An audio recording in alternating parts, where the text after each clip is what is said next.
Welcome to the fourth of 6 sessions of our archival description series, Creating Access Through Archival Description. I am Caitlin, and I am the Special Collections Consultant at the Northern New York Library Network, leading this program. If you have not seen the previous videos, please go back and view them, as these sessions do build upon each other. Today we are going to be exploring some more elements of describing archives of content standard to help us know what information to capture and what we should fill in to write archival description. This time we're going to be working on 3 different chapters. So we're going to talk about content and structure elements. We're going to talk about conditions of access and use elements. And finally, we're going to talk about description control elements.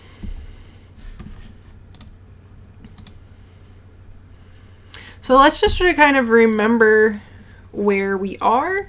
So describing archives of content standard tells us which elements at minimum are required or that we want to include when we do description.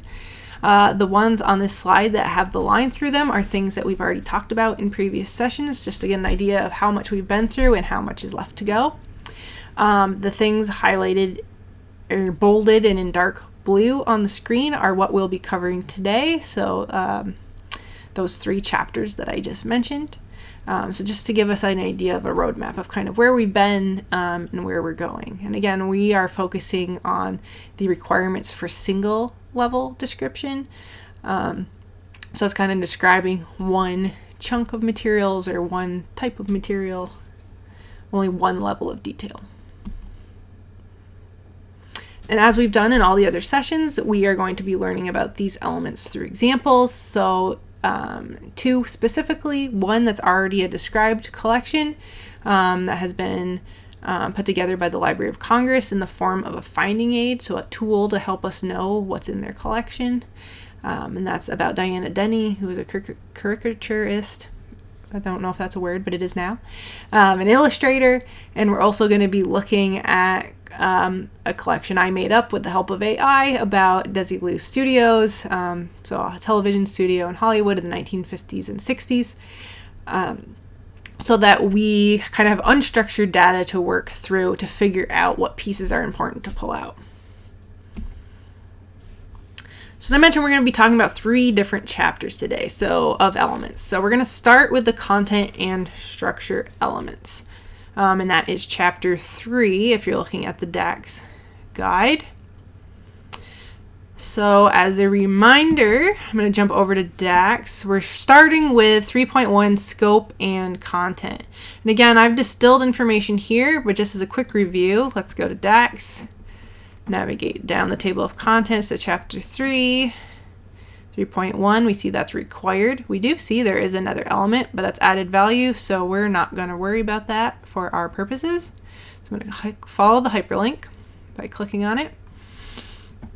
And we get our element record or element entry that tells us all about what is this element, what does it do, how do we populate it. Again, we're kind of seeing some extra sections such as exclusions of what shouldn't go here.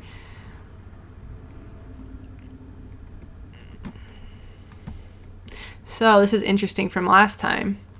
So last time we talked about administrative and biographical history element. So this is telling us, so we haven't talked about what it is yet, but here's what it shouldn't be. Record information about the context in which the unit described was created, used, and so on. That should go in the administrative and biographical history element. So that context we talked so much about last time that surrounds how these records came to be exist in the first place, we want to put in that other element. And again, we get to the general rules. We see examples. Whoops. So for example, here's a scope and content note for different types of papers, and you can kind of see some are like a big paragraph, some are shorter, just a sentence or 2. So again, you can kind of see that variety if you want examples. And again, use as much as is helpful, as little as helpful. So what is this defined as? So scope and content provides information about the nature of the materials and the activities represented in the materials. So we are now going to describe the materials themselves.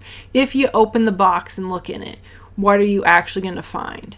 What is the significance of what's contained if you read those things or look at those pictures? So we're talking about the materials themselves now, not who made them, how they came to be together. That was all in the administrative and biographical history. Now we're just talking about the big question here is, what does the collection contain? What are we actually seeing? What's physically there or digitally there? I guess if they're electronic files. So what kind of information does this contain? So it's the functions, the activities, transactions, processes generated by the materials, formats of the materials. So are they film, photographs, negatives, scrapbooks, content and dates, time periods covered in the materials. Now I know we did have a specific date element, but here's where you can kind of add a little more detail and refine it if you want to point it out.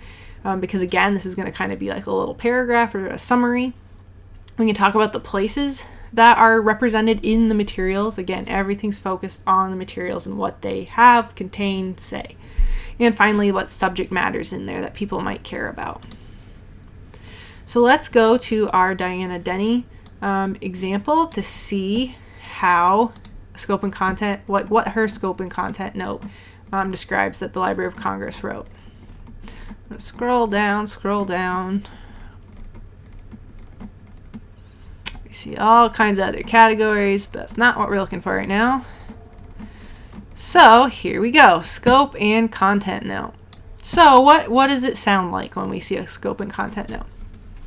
So it says the collection contains. So we are talking about the stuff in the boxes, the stuff on a computer, on a hard drive, in a storage system. In this case, probably in boxes. Original drawings, newspaper clippings, and graphic display items, which document the decades-long career of Diana Denny. So a little bit of context, but doesn't go into her whole background, because remember, that lives in this biographical note somewhere else. Included are caricatures of famous and historically significant people in the 20th century, and one drawing depicting the trials of Nuremberg after World War II.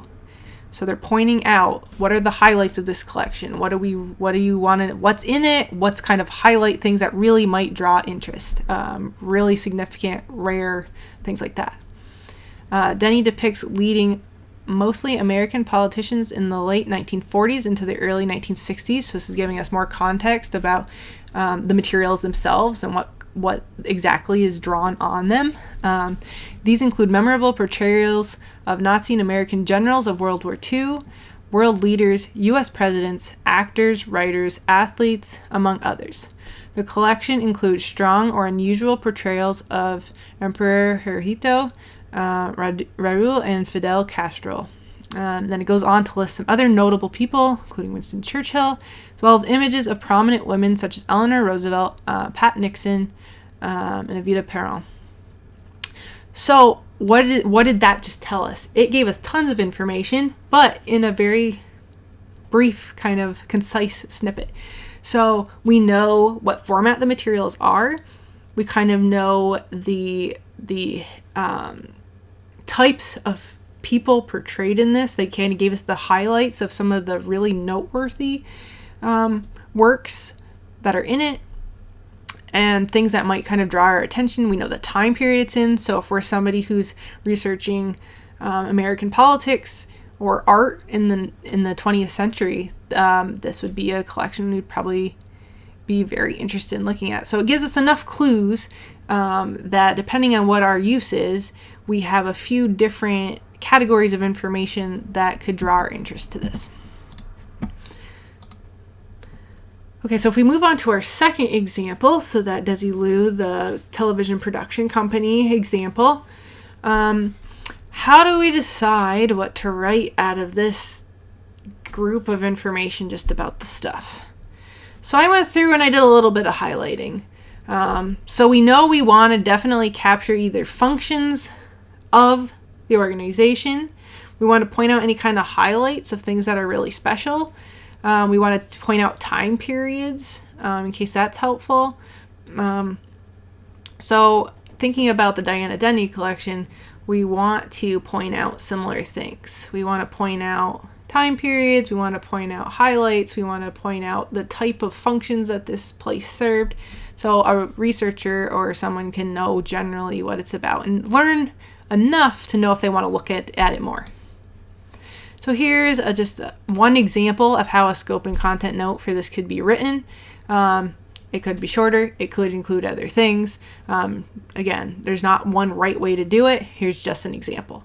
So the collection features an extensive array of original scripts, production notes, behind-the-scenes photographs from iconic television series produced by Desilu Studios, including I Love Lucy, The Untouchables, Mission Impossible, and Star Trek. Correspondence, business records, and press materials provide insight into Ball's leadership as the first woman to own and operate a major television studio. Additional highlights include rare promotional materials, costume and set design sketches, recorded interviews, and memorabilia that capture the operations and lasting cultural impact of Desilu Studios. The collection also includes correspondence between Ball and her longtime collaborator and former husband, Desi Arnaz, shedding light on their personal and professional partnership. So this gives enough of a snippet of information to let people know what is in this collection, why they might care about it. One thing I could add and go back and revise it, because again, description should be revised again and again, is maybe I just add a brief little snippet that Desilu Studios exists, the years of operation. So in the 1950s and 60s, something like that, to give people even more of a clue. So if they're interested in television production in the 20th century, they know this would be a relevant collection. So that might be a way that I want to improve it and revise it for the future. Okay, let's move on to the required elements from DACS Chapter 4. So those are called conditions of access and use elements. There's actually 2 in this section. So this is just a little overview of where we're headed. So first we're going to talk about conditions governing access and what that is. And then we're going to talk about languages and scripts of materials. So conditions governing access, again, we can go to DACS. So just because we're going to a different chapter, let's see what that looks like. So go in the menu. I'm going to click on Chapter 4. And you'll see if you click on the chapter, it also brings up a list. You can see a lot of these are added values. Here at the very top is the one we're on right now, 4.1. And again, you get your record with all of your information.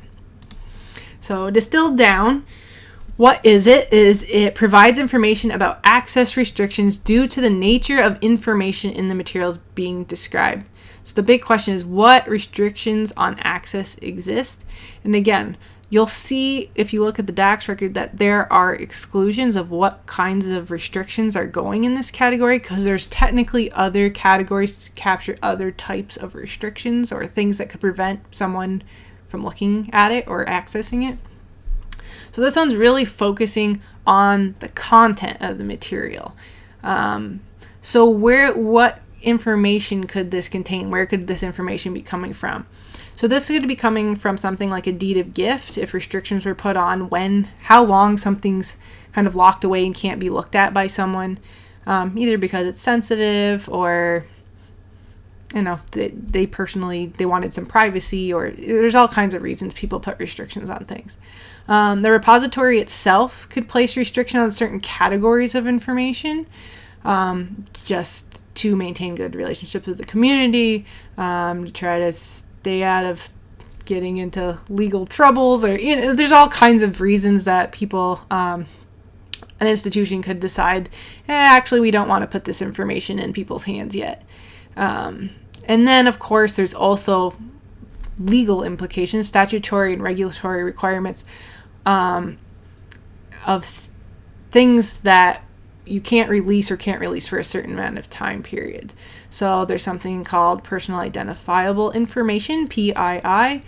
So that could be things like people's bank account numbers, social security numbers. So those are things that archivists and people working with records usually keep an eye out for and make sure it can't just fall into anyone's hands.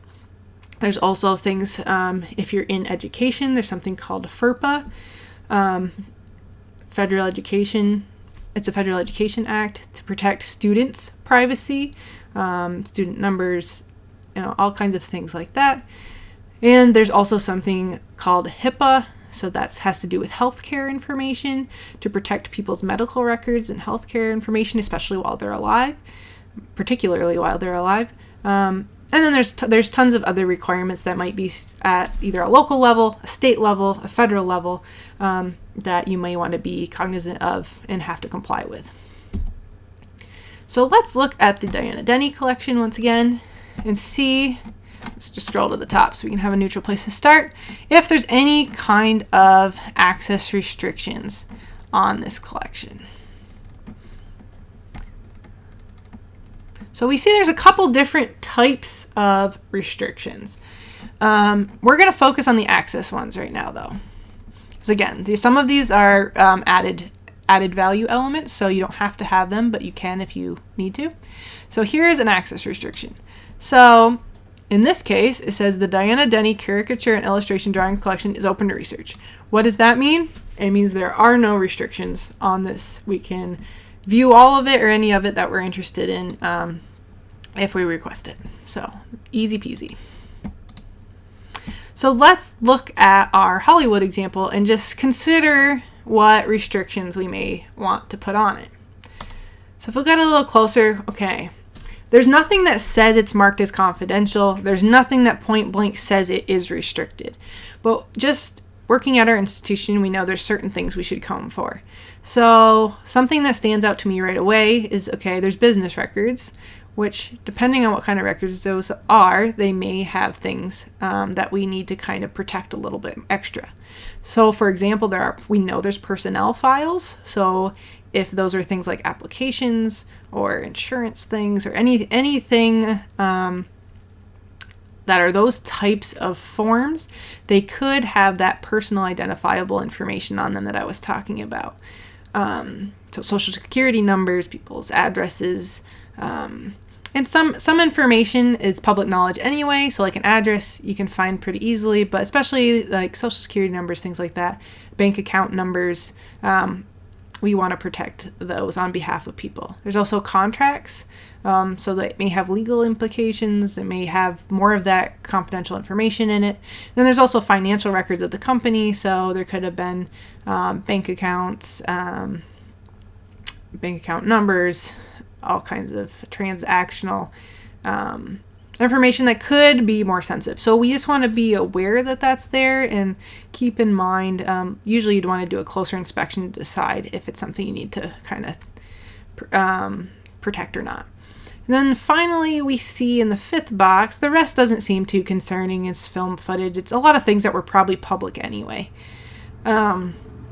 But we also see in the fifth box that the correspondence. And correspondence can be a little tricky.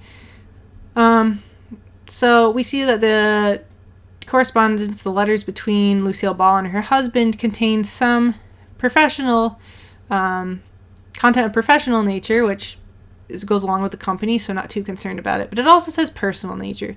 So that's also just kind of, I'm not going to say a red flag, maybe more like a yellow or an orange flag of something we may just want to take a closer look at to see if it's anything that's kind of sensitive when we might want to think about, do an extra pass on to decide what to do with it. So there's kind of multiple scenarios that could happen with this, and since we don't actually have the materials to look at, we kind of can make up the scenarios that would happen. So first of all, we could just say everything's good to go. It happened so long ago that we don't need to do anything. We could say it's open. Much like the Diana Denny collection, it's open for research. It's good to go. But to make things a little bit different and a little more interesting, I'm going to decide that there's two types of restrictions I'm thinking about. And how we list this in the finding aid is it'll probably just all get lumped together. But just for us to think about why I made these decisions, I broke them out. So first of all, those business records you're looking at that had the personnel and the financial files, we're going to say that we did see things in there that were sensitive, that had information like social security numbers that we wanted to protect for individual people. We didn't want just anyone being able to come in and look at maybe their disciplinary history or their original job application or their reviews of performance at the company. So we don't want to let all that out there into the world and let just anybody look at it. So what we decided is we are going to post-date it. So it's going to be restricted. So access to personnel and financial records are going to be restricted until, and then I picked a year. And how did I pick that year? For this example, I just took the year that the company closed. We're going to assume everyone that was working there was at least 18 or so. And I just added about 75 years to it, 18 to 20. So, and then add 75 years. And by that point, the people who are in there likely have passed away and are not still, using their personal information in the course of doing life. There may be some information that you never can let out. It all just depends on what it is, collection by collection. The other type of restriction so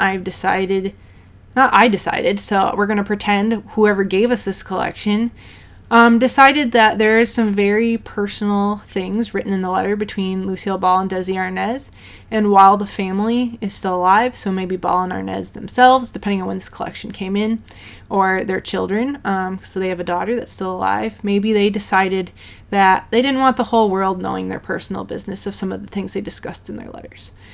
So in that case, the donor could even tell you, okay, I don't want this information about my family members being released to the public until after we're all gone or something like that. So we're going to restrict it until a certain year or a certain amount of years.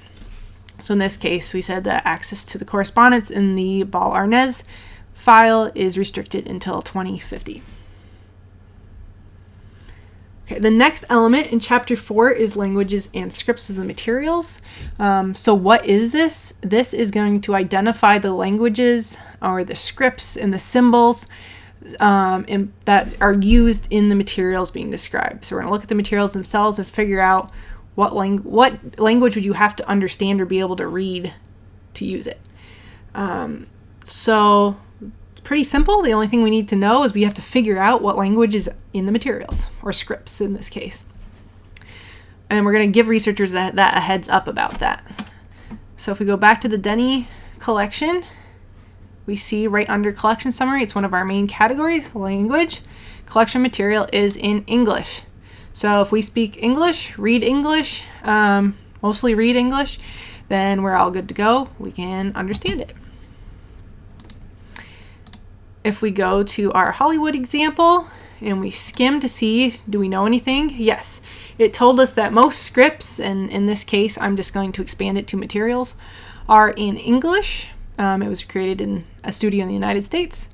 But then we find out that some of the scripts, so I Love Lucy contains Spanish and Star Trek contains Klingon. So we kind of have two other types of languages present.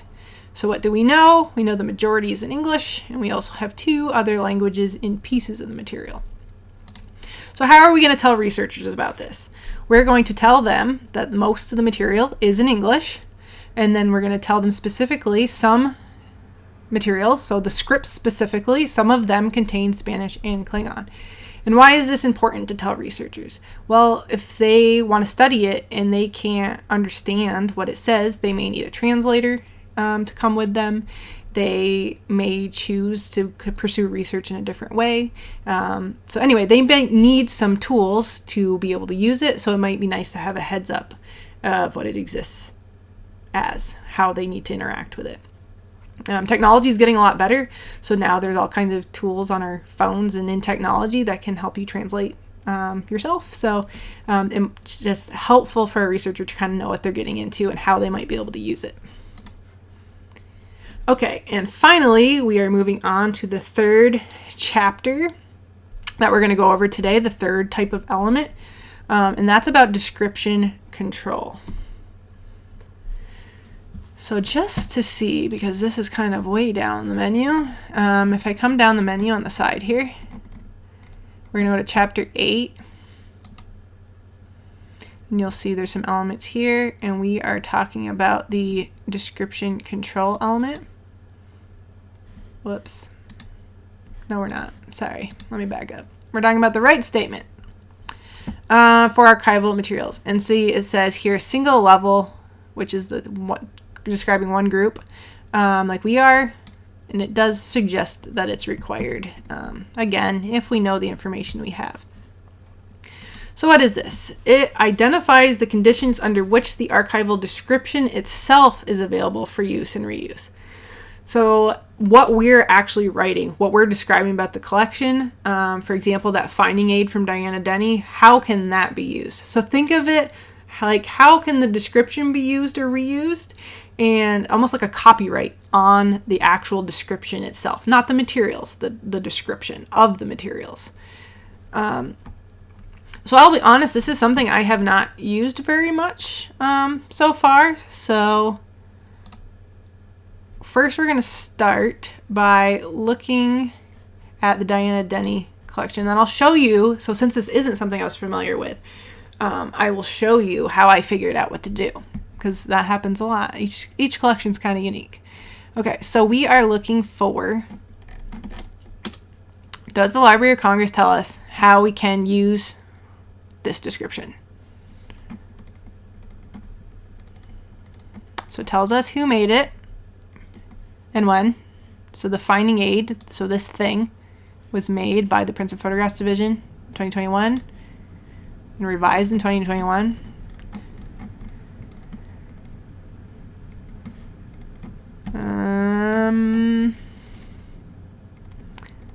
So far nothing is about the finding aid anymore.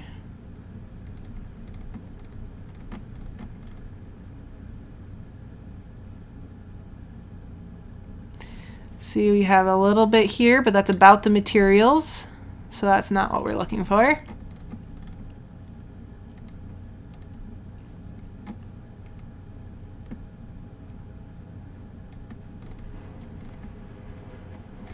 They do tell us how we can cite the materials if we're doing research, which is also not directly what we're looking for, but is an important thing to share if you want.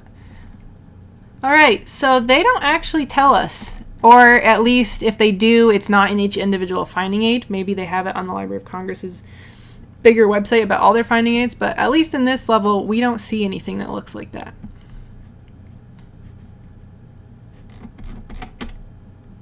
Okay, so that's the case. That's the case. So let's move on to the second example.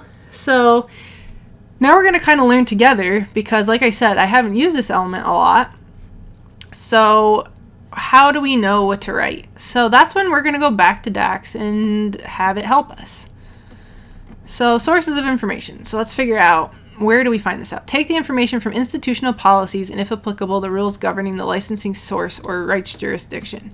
So it sounds like this could be kind of a blanket policy we decide for our institution of how our description gets used. So you can kind of write it once and then kind of use it like a boilerplate to copy and paste every time you do it. So, okay, what does that mean? So record the necessary information documented by a selected license. So for a specific finding aid, and then it gives an example. So what are they talking about?